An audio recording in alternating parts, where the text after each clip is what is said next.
ভারত চীন সীমান্তে আবারও বাড়ছে উত্তেজনা। এবার আলোচনার কেন্দ্রে চীনের সবচেয়ে আধুনিক স্টেলথ যুদ্ধ বিমান জে-20 মাইটি ড্রাগন।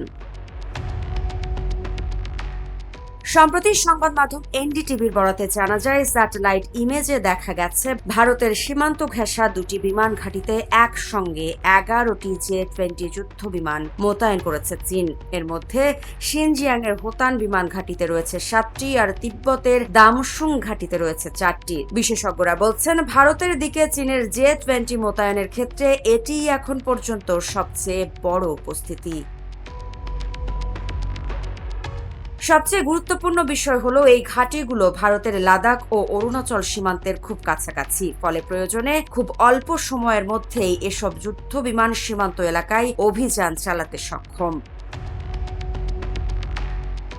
ভারতের সাবেক ফাইটার পাইলট সমীর যোশীর মতে, এটি কোনো শক্তি প্রদর্শন নয়, বরং চীনের পঞ্চম প্রজন্মের স্টেলথ যুদ্ধ বিমান এখন নিয়মিতভাবেই এসব উচ্চতর বিমান ঘাঁটি থেকে পরিচালিত হচ্ছে।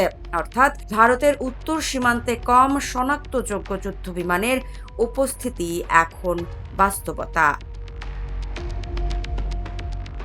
এদিকে জে-20কে চীনের প্রথম কার্যকর পঞ্চম প্রজন্মের স্টেলথ ফাইটার হিসেবে ধরা হয়। রাডারের চোখ ফাঁকি দেওয়া, দূরপাল্লার ক্ষেপণাস্ত্র বহন এবং আধুনিক সেন্সর ব্যবস্থার কারণে এটি আকাশ যুদ্ধে বড় ধরনের সুবিধা দিতে পারে। অন্যদিকে ভারতের সবচেয়ে আধুনিক যুদ্ধ বিমান হল রাফাল, যা 4.5 প্রজন্মের। বর্তমানে ভারতের হাতে নিজস্ব কোনো স্টিলথ ফাইটার নেই। দেশটির নিজস্ব স্টিলথ প্রকল্প AMCA এখনও নির্মাণাধীন, আর সেটি পুরোপুরি অপারেশনে যেতে আরও কয়েক বছর সময় লাগতে পারে।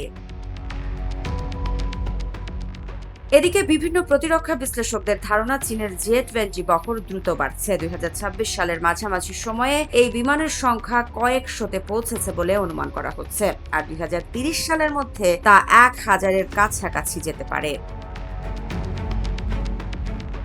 তাহলে প্রশ্ন একটাই, ভারত চীন সীমান্তে কি নতুন করে শুরু হচ্ছে আকাশ শক্তির প্রতিযোগিতা, নাকি এটি ভবিষ্যতের আরও বড় সামরিক কৌশলের ইঙ্গিত? এখন সেদিকেই নজর আন্তর্জাতিক মহলের। মৃত্তিকা সিনহা বিশ্বাস, গ্রিন টিভি ডিজিটাল।